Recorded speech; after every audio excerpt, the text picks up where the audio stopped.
I'm Tass Mellis of The Starters. This is Ben Golliver with the Open Floor Podcast. Hi, I'm Kristen Ludlow from NBA Inside Stuff. I'm OG Anunoby of the Toronto Raptors. Hey, I'm Elena Delanon, and welcome to the Double Clutch. Double Clutch. Double Clutch. Double Clutch. Double Clutch Podcast.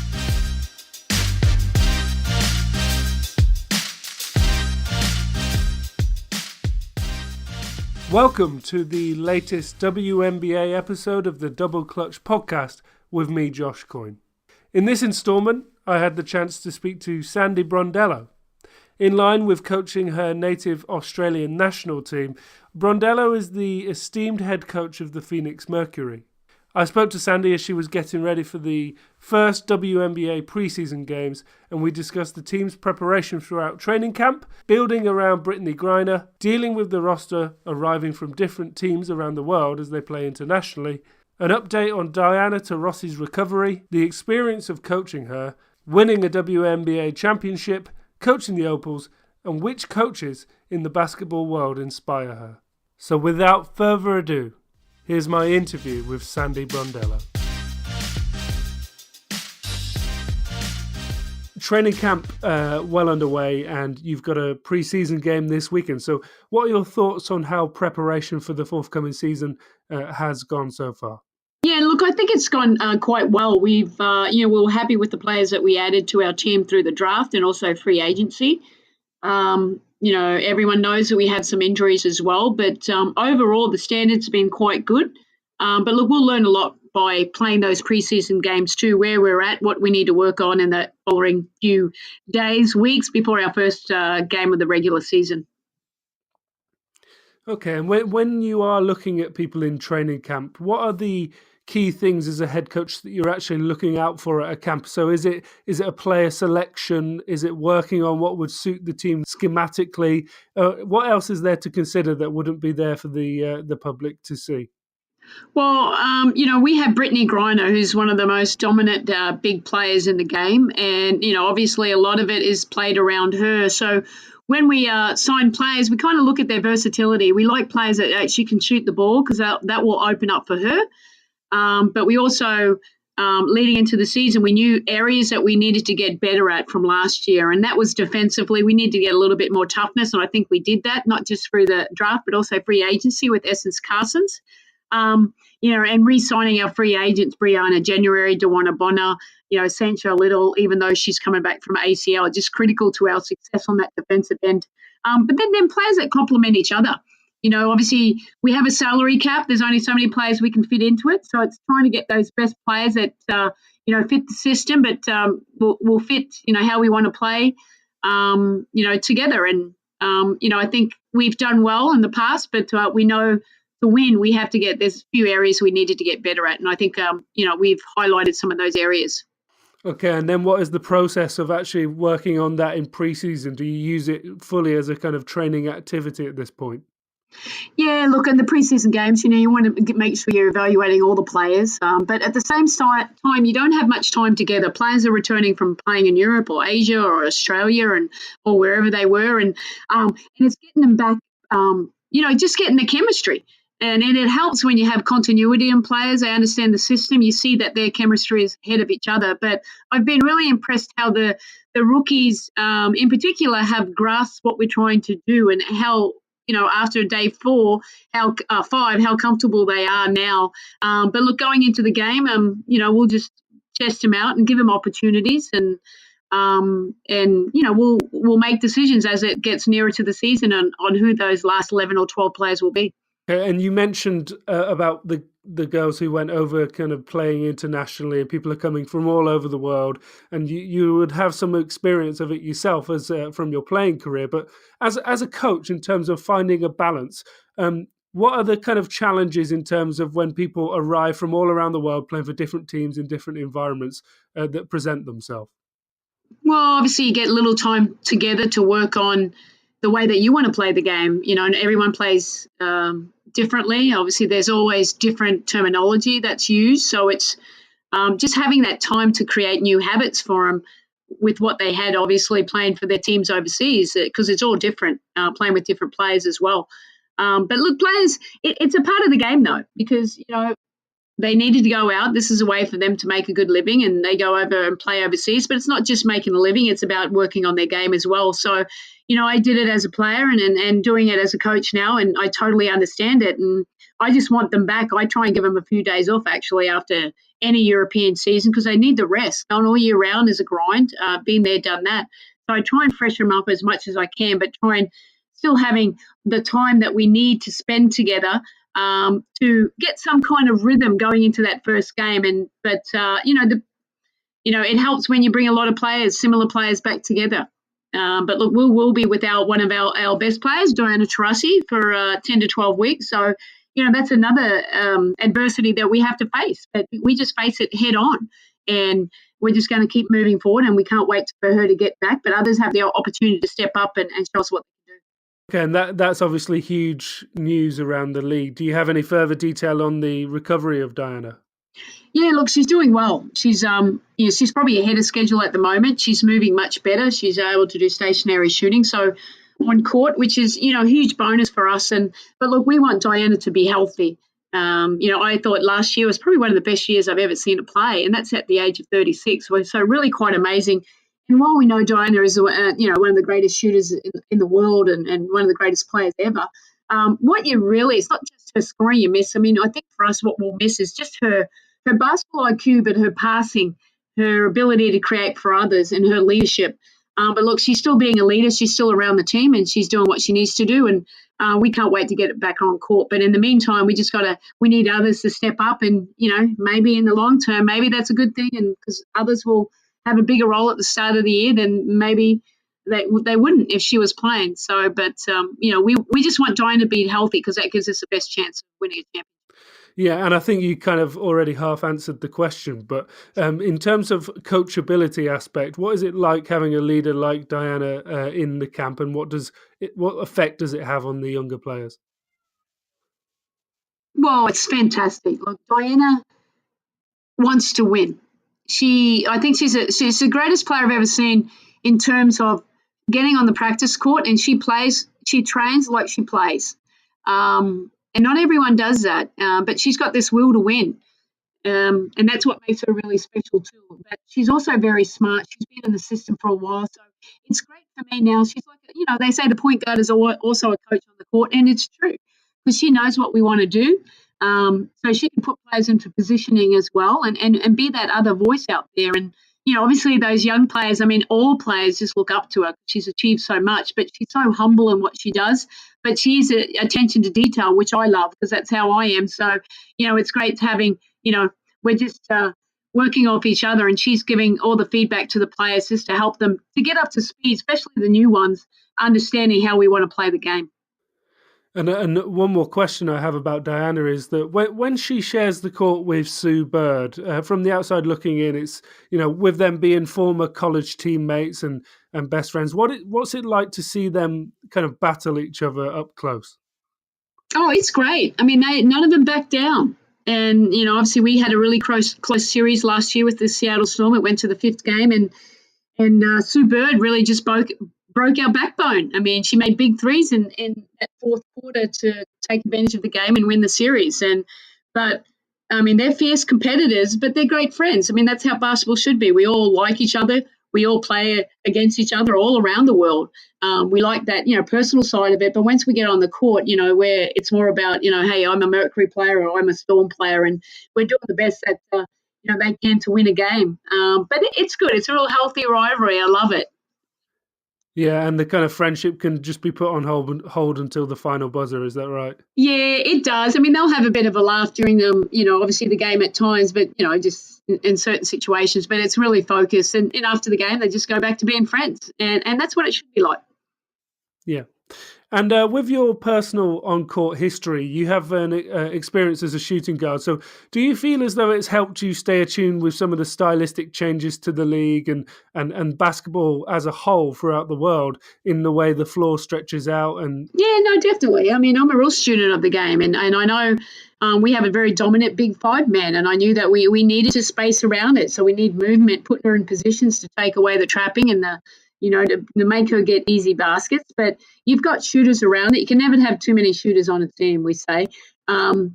because then it opens up for everyone. If they want to try and trap Griner down low, it just means our shooters are open too. The game has changed. I mean, you see in the NBA as well, you see fives shooting threes, and that's something Brittney can do as well. But obviously, she is dominant down low. We like to keep her there, but she's not always going to be there.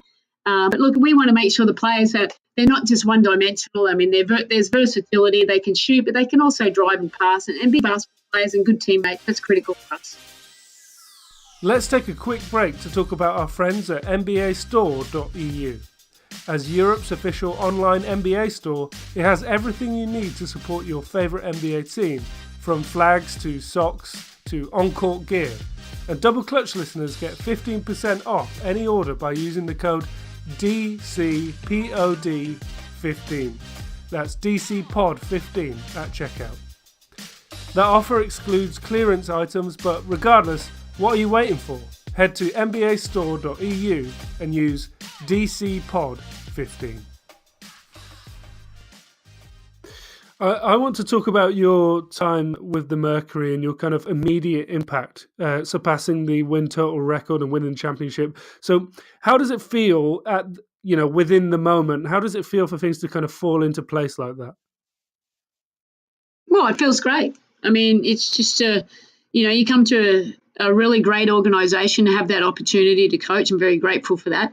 But, I had good players and it helps that these great players bought into the system that I bought in from day one in 2014. And things just kind of clicked from there, and the right place at the right time, basically. And it's been a fun ride, but, there's still challenges along the way. And, I still, every day, I think I just continue to grow as a coach.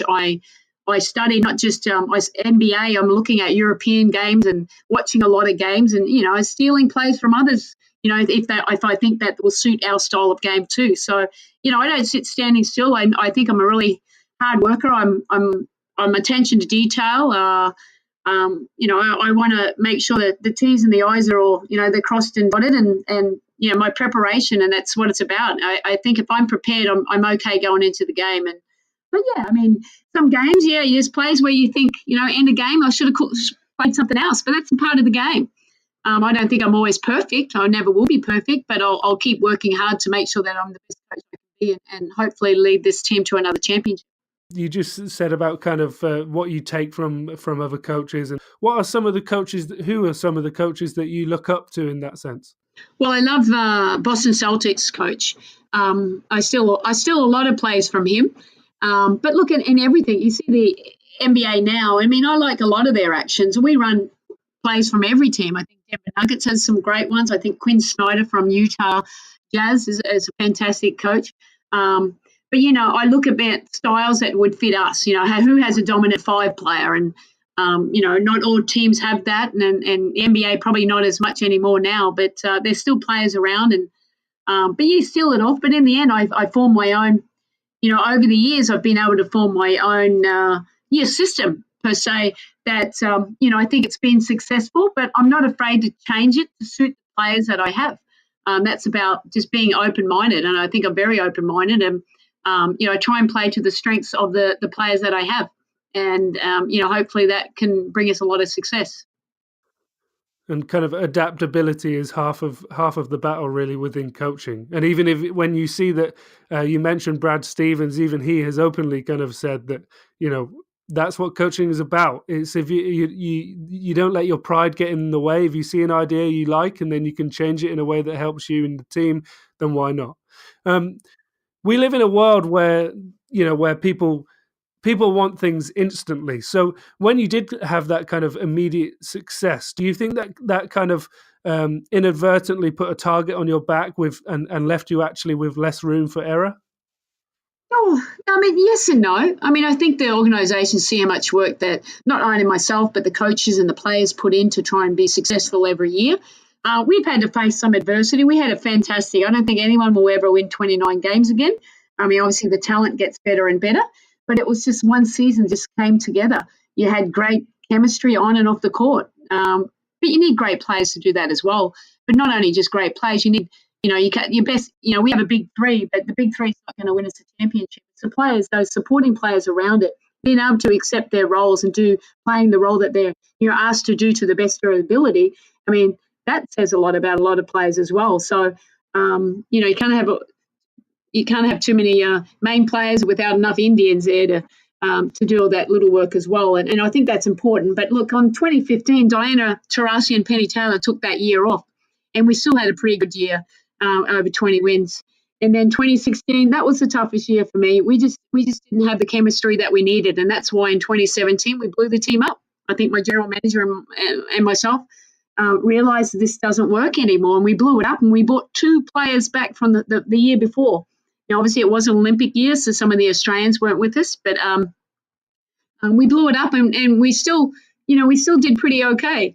In 2018, I thought we were playing extremely well until Sancho Little went down. We were number 1 in the league. But yeah, and then we kind of struggled a little bit just to find our identity until, I made the adjustment to move Diana Taurasi to the 4, and it kind of took off again. But, it's about staying healthy in this league too. I mean, this is the very best league in the world, and it is hard to win. But, for us, we think we have the players to win a championship. But number one, we have to make sure that we stay healthy. Now, we're unhealthy now, but, we still got enough players that can go out there and win us games as well. And then playing our best basketball when it counts, at the end of the season as well too. So, I'm excited about the season, but every year I think we've got a bullseye on us. We are the Phoenix Mercury. We have Diana Taurasi. Everyone wants to beat us. We have a great organisation, a great crowd, so people love that as well too. But it's not just us. Other teams have that. Minnesota's always had that. Maybe not as much this year without May Moore there, but they're still going to be a formidable team. And I say anyone can beat anyone on any given day. So my goal and role as a coach of this team is making sure they're ready to go. Sure. And you mentioned about your job. You mentioned about some of your compatriots coaching Australia at the same time. How does it feel taking on that kind of dual role at the same time? And also, as an addition to that question, how does coaching the Australian team compare to coaching within the league? Obviously, coaching the Opals, it really is way smoother than when people think that it is. I have. For this year, I've already flown back to Australia and had my first camp straight after the draft. So I went back for a 6-day camp there. That was fantastic. And, in July, the team, a squad of players will come over, not WNBA players, but will come over to Phoenix and I'll do a training camp here as well before we get into the Asia Cup and, which I may not be able to attend, but that's, when they asked me to do the job, that was, why I was a little hesitant at the start because I didn't know if that would be the best for the program. But I'm very thankful that, they said, no, this is what we want. We think it's going to work. And because it's, it's a great honour, obviously, for me to coach Australia. And, we had great success last year and it's been a really smooth ride and a lot of fun. Like I've really, really enjoyed it. And it's very similar to Phoenix, to be quite honest, in terms of the styles of it. Styles are very similar because the teams are very similar. The names are a little different, but I still have a Liz Cambage is very similar to Brittney Griner. So I keep things fairly consistent there and play to the strengths of the teams. Beck Allen, I play. She's a great shooter, but we play hard, and it's like I said, it's been a pleasure for me to coach that. And both roles really work very smoothly together and have been no issues at all, and hopefully that will continue moving forward. And in terms of the talent within the W from Down Under, who does the casual basketball fan need to look out for? Oh, well, Ezzy Magbegor, she was just drafted number 12 for the Seattle Storm. She's not going to play this year, but she's our 19-year-old. She was at the World Cup. Fantastic talent. She continues to work on her game, very athletic. So she's an up-and-comer that's going to be there. Shayla Heel is another little point guard. We've got some decent point guards coming up through the ranks as well too. Christy Wallace, unfortunately, has had 2 ACLs, but she's someone, once we can get her healthy, I think she's going to have a real bright future for us as well. And another one that's obviously in the Opals squad, and I may not say her name correctly, so We did with Tiana, but it's Tiana Mengabekalele or something like that. Sorry, but she did a really good job in our first camp recently in April, and she's still in college at Syracuse. But that's just a few of them. But look, it's just they come in, they work hard, they have this good work ethic, but they enjoy the time together, and that's important for me. I want it to be, our goal is to win medals, but at the same time, I want to make it the best time that they ever had. And with your ties to Australia, do you have any opinion or intel currently on what Liz Cambage, the situation she's in and what may happen? No, to be quite honest, I don't. I see them as two separate identities. I'm her Opals coach, and I want what's best for her. She's still coming, she's healthy now, but she's getting back to her fitness levels after, the World Cup. She was kind of a little injured during the World Cup, but she still has the after effects of that. But, she's back healthy, and I don't know what she does. I want her to be healthy and fit when Opal's commitments come around. Sure, of course, naturally. And continuing the Australian line of question, you added Penny Taylor to your coaching staff this year. What do you think she can add to the position? Yeah, look, I think being a former player here, she has a respect to the players. She's been there. She's only been retired a few years. But I just think it's good. I mean, she's very calm, the way that she teaches the game. They're very knowledgeable. And she's just a good person. And I think she's going to develop into a really good coach. So it's been fun to watch her growth because she knows the information. But now, and the coach is like you got to find the right words, how you want to present it. And she's doing a really, really good job. And it's just good. She's someone I've known for such a long time. I played with her. And, when you're coaching staff, you want people that obviously not only good at what they can do, but some, people that are obviously loyal and you can trust. A major thank you to Sandy Brondello for taking the time to speak to us and to you for listening to the Double Clutch podcast. Please be sure to rate and review us on all the major podcast platforms, follow @DoubleClutchUK on Twitter, and most importantly, visit doubleclutch.uk for an array of written and audio content. Until next time, farewell.